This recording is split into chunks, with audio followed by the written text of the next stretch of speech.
So something as we go along, this is very specifically talking about do's and don'ts and things, stringing for high school and youth players, do's, don'ts, and adjustments.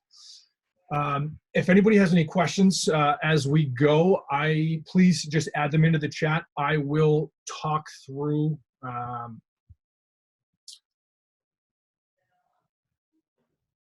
see. Add them into the chat, and I will answer all the questions as we go on. When I get to the end, I will answer all the questions that are in the chat because I know there are going to be things that are going to pop up. And if I don't get a chance to answer your question, or you have any other questions on something that I did not cover, please shoot me an email at lars@sidewalljedi.com. That way I don't mix all of the emails, and I want to be able to get to anything and everything that people have questions for. So general concepts. Everyone can have a great stick. This is something that I feel really passionate about, and I've been stringing for about 20 years now.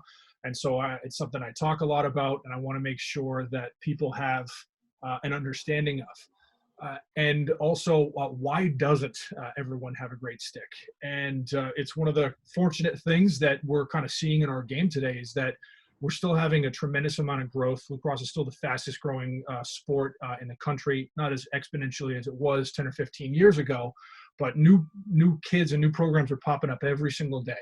And most of those kids, most people who are new to the sport don't understand how important it is to have a stick that's perfectly set up for them. And lots of parents don't get that either. So a lot of kids end up getting a stick that is bought off the rack at Dick's Sporting Goods. And generally speaking, that is not, getting a stick like that is not conducive to high performance. So this is, my own personal crusade to try and make sure that everybody understands and knows how to get themselves or get their son, daughter, to get all the players on their team, or even for themselves to make sure that they have a stick that works and operates well.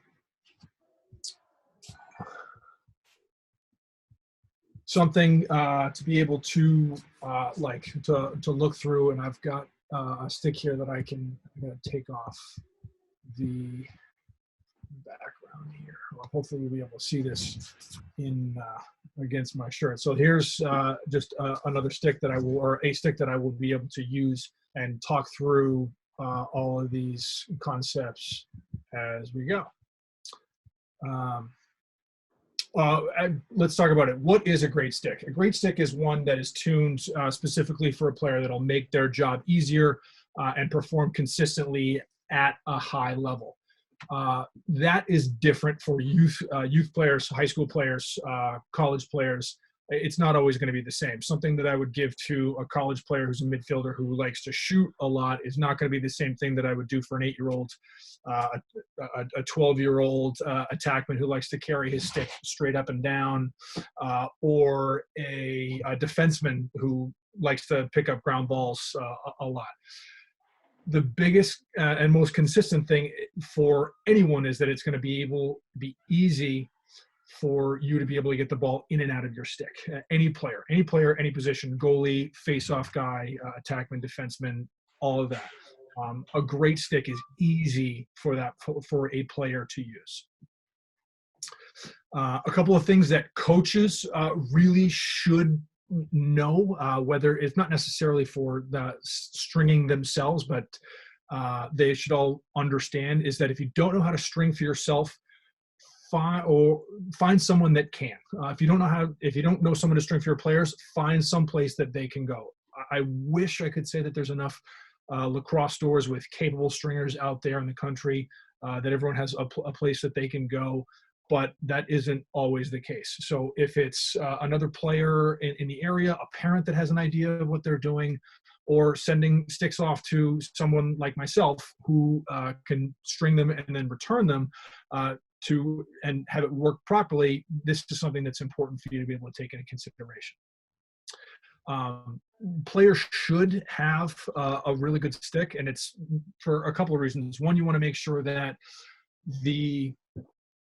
all the kids on your team have a stick that works properly, just so one, you can have a good practice, even at the highest levels for any of the college teams or high level club teams that I've worked with. It still amazes me how many kids don't have sticks that are easy to use. It blows my mind. And so this is something that, as a coach, if you want your players to, if you want to be able to have a good practice where they can throw and catch and be consistent and you can get a lot of stuff done, they need to be able to have sticks that are capable of doing that. And two, and this might even be more important, it's not fun if you have a stick that doesn't work well. So you want to make sure, if everyone has a stick that works well, it'll make everything easier and you'll have a lot more fun and a lot more enjoyable an experience. There are two adjustments that I want everybody to understand that will take care of 85–90% of all the problems that you as a player or as a coach encounter that your players might have an issue with. The things that will come into play is typically weather. If it's wet, if it's humid, if a stick isn't strung properly to begin with, all of a sudden the stick is a kid's stick is thrown straight into the ground. Something that you need to be able to know is, one, you need to be able to hopefully see that and notice, be like, okay, he was throwing well yesterday. He had a brand new stick yesterday, but today it's raining and now he's using it and the ball's going straight into the ground. Or if they're catching balls and they're throwing the balls going straight up in the air and it's not going directly where the player is trying to throw it. These two adjustments will help for just about anything, for most of the issues that you'll find for, like, oh my God, I need to make an adjustment on that kid's stick right now. And so the two things come into adjustments that need to be made to the shooting strings, and then adjustments that need to be made here on the bottom string. So everybody understands the way, and I'll get to this a little bit more in a little bit. I want to string a stick so that the pocket does most of the work, and the bottom string and the shooting strings are specifically to make little tiny adjustments, tuning, if you will, how you want the stick to throw. If a kid has a stick and the ball is going straight into the ground, the thing you need to worry about is probably loosening these shooting strings. Over here on the knots, depending upon how these knots are tied, I would say if the ball's going straight in the ground, either take the shooting strings out altogether or just untie all of them and use the back of your hand to try and loosen everything up from the left to the right, from one side of the stick to the other, so that hopefully it's a little bit easier of a transition for the ball to come out of the pocket. If you look at the stick and all of a sudden you look at it, oh my God, it's too deep because the mesh wasn't properly pounded when it was strung and it's illegal, the biggest adjustment that you can do is down here at the bottom, right here, untying one of these knots. I'm trying to make this so you can see it. Untie one of these knots and tightening the bottom string. Generally speaking, this will make an adjustment to how deep the pocket is. It will also affect how the stick throws. So it's very important that you understand that if you're pulling into the bottom string to make it tighter, it's going to change how the stick throws. That can also help with the ball going, if the ball is going too low, either adjust the shooters or make an adjustment to the bottom string. The pocket will be a little bit shallower. It should be easier to throw with. If the ball is going straight up into the air and it looks like it has a good pocket, then it's time to start making adjustments and tightening the shooters a little bit, and or loosening the bottom string to make it have the pocket be a little bit deeper, and that will adjust when the ball comes out. So I don't like talking about whip. It's certainly a topic for another day. Everybody has an idea of what it means, and nobody really knows what it means, myself included. But just know that tightening and loosening your shooting strings and or tightening or loosening your bottom string will alleviate almost all of the problems a coach will have with their players and their sticks at practice. Something that, as someone who strings a lot of sticks, obviously for myself, for the players we have here at Harvard, for other college teams, for club teams, youth organizations, something that goes into my process as far as what I'm trying to give a specific player is I think about how old they are, what level they're playing at, their position, their style of play, if I have any idea, and their mechanics. If I'm stringing for an 8-year-old who's never played before, or a 14-year-old who's starting in high school who's played for a couple of years and he's just getting into club lacrosse, I want to make sure that stick is easy to throw with. And so that's it, it always comes back down to that for me, is like, does the ball come out easy for that person? It could be a little bit early, come out earlier, or come out later, depending upon, who you're comparing that person to. But the stick should be easy to use. Their position comes into it when you're talking about,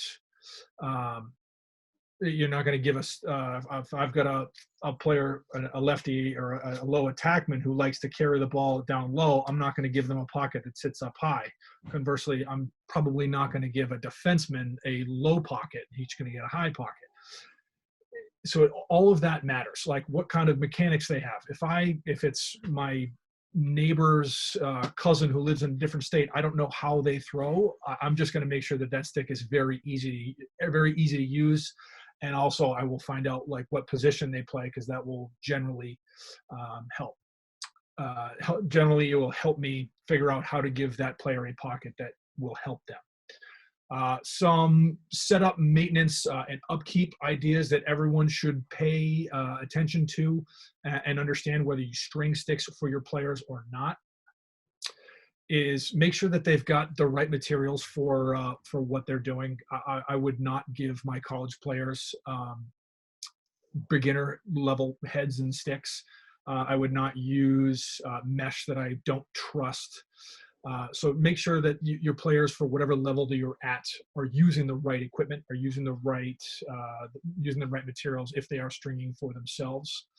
A couple of things that I know that I'm the stringer, so I'm the one who's going to be thinking of this stuff. But some things that I think every coach at any level should have with them, just in case something goes wrong, should bring with them out to practice. The number of things that I do every day, whether it be at Harvard or any of my other stops, I bring out a little kit full of tools that I can use, that I can make adjustments or mess around with somebody's stick if something is going wrong.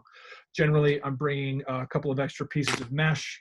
I'm bringing extra shooting string, extra like sidewall string. As far as the tools that I use, I'm bringing out scissors, pliers. I typically will have a pocket knife that I bring out, and I also have a lighter that I use if I have to burn anything. So that stuff, also, I don't have it with me, but I also bring out a screwdriver. And most of the time, especially for games, if somebody breaks a stick and I've got to change a head out real quick, I will always have a screw gun, just because it makes it a whole lot faster. I've been very lucky for the times where in the games that we were able to play here at Harvard this year, had a number of times where guys broke a shaft on a play that they scored a goal at, and before if they're going up on the next run, that they had a brand new stick, or they had the head that they liked with a brand new shaft on their head before the next time they had to step on the field, because they can bring it right over the side. I can take it right off, put a new shaft right on, and they are ready to go. So being prepared is a paramount. So a couple of getting down to do's and don'ts when it comes to if you are actually learning how to string and you want to be able to do that for your players, kind of be able to help them out. Take your time. Make sure that with anything that you're doing, especially with stringing sticks, if you are not proficient at it and you haven't done it for very long, don't try and rush through it. Try and make sure you take your time, because this is really important. I don't take lightly at all the impact that I know that I can have on lacrosse players' lives with giving them something that makes their day and makes playing lacrosse a whole lot more fun for them. Pounding pockets is something that is the bane of my existence. And what I mean by that is I see a lot of people who are posting sticks, who are actively involved in the stick stringing community on social networks like Instagram. I see lots of pockets that are not pounded. The sticks that I give out for the players that are people who send me sticks, or the players at Harvard, those sticks are broken in.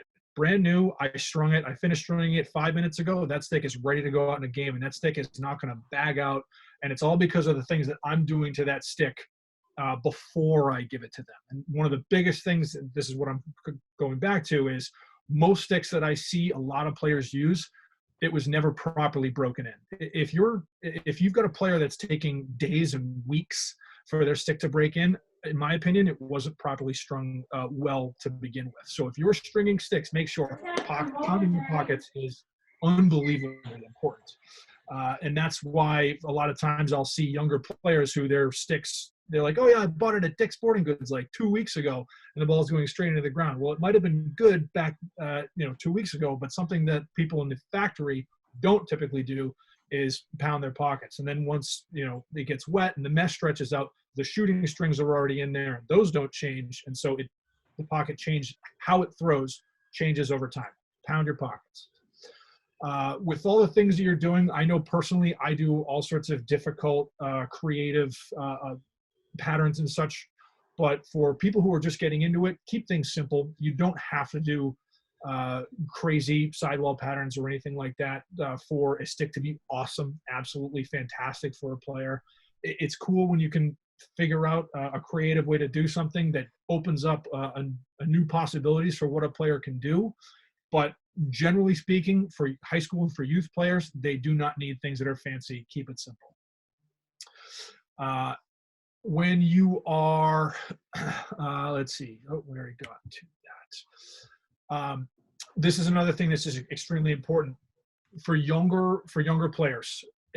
Less expensive sticks that are strung well are better than the newest awesome stick that the stick companies are marketing. If they just get a brand new stick that's the most expensive thing, that's the new hotness, if that is factory strung, it's probably not going to work as well as a beginner stick that's very well strung by someone who knows what they're doing. STX is our equipment sponsor here at Harvard. They do a tremendous job of getting us everything that we need in order for our guys to be successful. And I have a great relationship with them as a company as well. So they do a good job with getting factory strung sticks. I know I've had conversations with a lot of the people in their manufacturing process and in their design about their design process on how to make sure that they're putting sticks out into the market that are easy to use for players immediately off the rack. So it's one of those things that you need to have sticks that throw well and they're easy, but just don't go to, let's get them the most expensive stick because that's going to work out for her. That's going to be better. Let's see. If you are making adjustments, whether you string or whether you don't, if you're making adjustments to the kid sticks, make sure that when you're tying knots, you're tying them as tightly as possible. If we were all in a big classroom right now and I was speaking to all of you, I would say by a show of hands, everybody raise your hand. How many of you ever had a stick that you look down and all of a sudden it's throwing different and you see that knots are untied somewhere? And I would expect to see every single person in the room raise their hand. If I sat here and said, everyone raise your hand if you've had a stick that over the course of the time when you first got it, it started throwing differently from day 1 to day 10 to day 20 to day 30. And that's what I mentioned before about breaking the mesh in properly, pounding your pockets, trying to alleviate that long break-in process. Most players go through that. They don't have to, and I don't think they should, but I'm still trying to figure out how to get that message out to the entire lacrosse community as a whole. Still working on do's. If you see a player, especially the younger players that have an issue with their stick, when you address that issue with them, be kind with what you say. Be kind, be supportive, be positive. You want to make sure that we are encouraging younger players and want to make sure they have a great experience. And if they have a stick that's making it difficult for them to do that and making it difficult for them to have fun, let them know, be like, hey, it seems like you're having some trouble. Can we talk about this? because especially for the younger guys, the impact that we have, we as coaches have on younger players, it's impossible to truly measure how big of an impact that we have on these guys.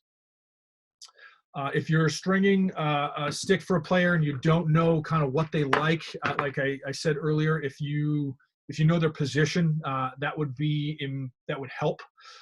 But generally speaking, I always string sticks that are going to be a little bit easier to throw with than that person might like. But I will also set it up very specifically so they can make some of the adjustments that I've discussed of tightening or loosening the shooting strings, tightening or loosening the bottom string, that they can make that pocket their own and make it really perfect for the way that they play. Okay, some don'ts. One, we don't want to, if you are pounding pockets, don't put the shooters in first.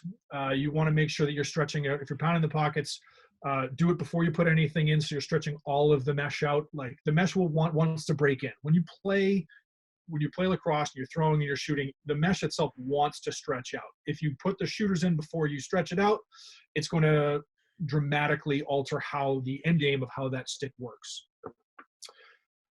Don't cut your strings before you're done, before you know you're totally done and it's all set up. If I'm stringing a stick and I'm going and testing it and making sure that it's working properly, there's strings flying out everywhere. One of the very last things that I do before I give it to a player is cut and burn all of the ends of the string, so that's the last thing that I do. Because if I have to make adjustments, I want to be able to do that. And I also don't want to cut anything too short. Generally, you'll see on this stick right here, I'm keeping my sticks, everything a few inches long. And that's so that in the unlikely event that I have to make adjustments, I still can do that. If you cut the string right and burn it right close to the knot, it makes it really difficult to retie a knot. Let's see. If you see younger players that are using factory strung sticks, please try and get them restrung, because most of the time they will not work as well as you or they would like. Don't string the same pocket for every player, even if they're the same kind of position. If you know these players, if they're on your team specifically, it's important to try and set it up so it's specific to each individual player. Make sure that you are testing the pockets that you string before you give them to players. Just even I'm in the tens of thousands of the total number of sticks that I have strung. And whether it be out to the wall-ball wall that we have at Harvard or to the little bounce back that I made myself in my backyard, I'm always going and testing a stick before I give it away to somebody, give it away to a player. Always make sure that your sticks that you're giving out to your players are legal. Let's see.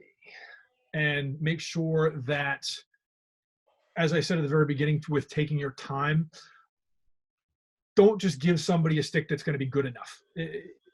I take great pride in being able to say that when people ask me how long it takes me to string a stick, if I'm just copying and pasting, if I've got a player at Harvard that I've done 10 sticks and they're to say, hey, can you do 3 more for me?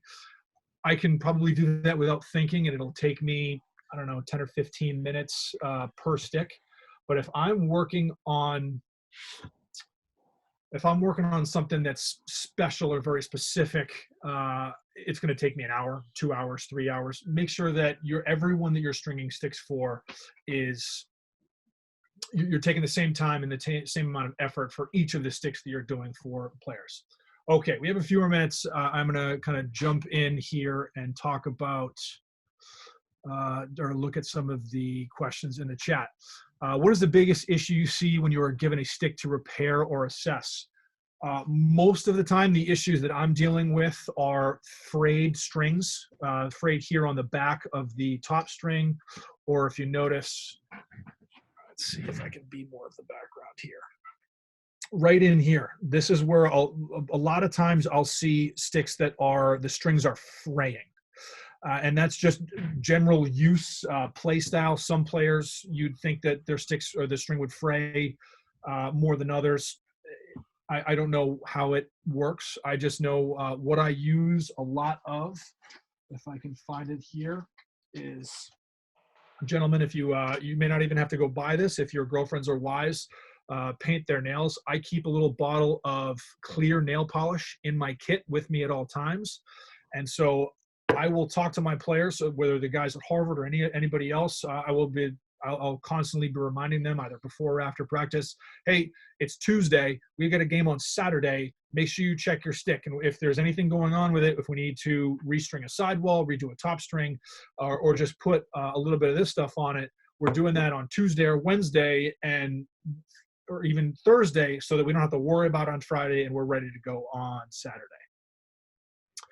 I have a face-off guy who has to change sticks to be effective as a midfield. Are there any new face-off stay-on heads that are really working?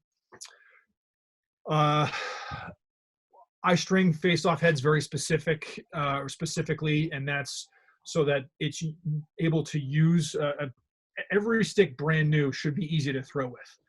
Face-off heads get bent all out of shape, and it's a lot more difficult to throw with a stick that's bent. So stringing face-off heads in a certain way so that they don't have to leave to go get a new one is important. But unfortunately, the more they use them, the more they get bent, and it's really tough to face off well and not have a stick that's all screwed up. So I would say, I don't know if there's any new heads that are working effectively. I'd just say try and string the sticks that they are using so that they are easy to throw with. What's up with the guys using no shooting strings these days? Do you approve of that? Yes, absolutely. I'm 100% on no shooters. If the stick throws, you can absolutely have a stick that will throw the way a player wants and shoot the way that they want with no shooting strings. That's entirely possible. And I totally wholeheartedly approve of it, but the stick needs to be able to do it. If the kid needs shooters because of what he has, then we're going to put shooters in it. If we can find a pocket that works for him so that if he needs shooters for it to work, we'll do shooters. I always want to. Success does not care what road you take to its doorstep. So whatever works, whatever's going to work to make that player play at the highest possible level. Traditional versus mesh. What is your thoughts? Traditional, I've never strung it. It takes an a lot longer to do, and I've very rarely ever tried. So I've only ever really focused on stringing mesh. If it works, by all means use it. But I'm going to tend toward trying to promote people using mesh. Let's see. Does mesh brand matter? Yes. Yes and no. I have the specifics that I like, but other people have things that they like. As long as it works, if they've got something that isn't working for them, let's change it. If they've got something that they like and they have it for me and I can use it, that's what I'll use. There's a lot of, I'm not talking much about the mental aspect of, psychology and player performance, but if they have something that they like and I don't want to use something else, because some players are very picky, we'll use that. That works. How do you pound out the mesh or break it in while you were stringing? I'm glad that you should ask. I use a baseball bat. I think it is the best use of a baseball bat ever. Second best use is actually playing baseball, but I will basically do a lot of this. And by a lot, I mean, I am breaking a sweat typically when I am pounding pockets. It's unbelievably important. Let's see. What type of knots would you use when you're stringing ahead for face-offs? That's a very specific. Connor Barata, send me a message on, or send me an email, and I don't want to take too much time. That's going to take way too long to answer. Connor Barata, send me an email. I want to answer that, but it's going to take too long. What are the 2-3 best things a novice can do to improve a sticker pocket that comes from a sporting goods store? If I have a team of 10 kids with, quote, bad factory pockets, what's the best way to help them with my limited time as a coach? This is another thing. So Christopher Stevenson, please shoot me an email. I'm going to answer this, but we can talk about this at a later date. If I had pockets, if I had sticks that that I knew were strung at a store and I couldn't take them all home and I had to make quick adjustments or show them what they needed to do, I would take the stick, I'd take the shooters out, I would use a baseball bat, I would pound it, and I would put the shooters back in, and then try to make it, after stretching the mesh out, make sure it's legal, put the shooting strings back in. And most every coach who's been coaching for a little while and can throw, they can run the hand in the back of their stick, and you should be able to use the back of your hand to be like, okay, the ball should come out of that pretty easily. So I would say take the shooters out, pound the pockets, put the shooters back in, and make sure that they're legal. But send me a question later. Greg, I totally agree. The Weapon X with String King, the Type 4F, maintained very well, is an excellent choice for being able to have a stick that you can face off and stay on and throw. But I am biased, and I'm going to say how it's strung is very important. Let's see. Just so everybody understands, and so I'm going to get off here in 1 second because I've already run too long. But if anybody doesn't already know me and kind of what I do, I run my own little business, and so my Instagram account and my website is the same thing. It's SideWall Jedi, SideWalljedi. And as I said at the very beginning, my email address is Lars, L-A-R-S, @sidewalljedi.com. If anybody has more questions about this stuff, I've already run over my time, and so hopefully you can tell that I'm very passionate about this, and I like to talk about it. It's incredibly important. So like I said, if I haven't answered your questions, send me an email. Thank you so much for everyone that's being able to tune in and do this. It's great for us to be able to communicate with our audience, and I know me personally, I am very grateful for all of you tuning in. So thank you. See you again soon. Appreciate it.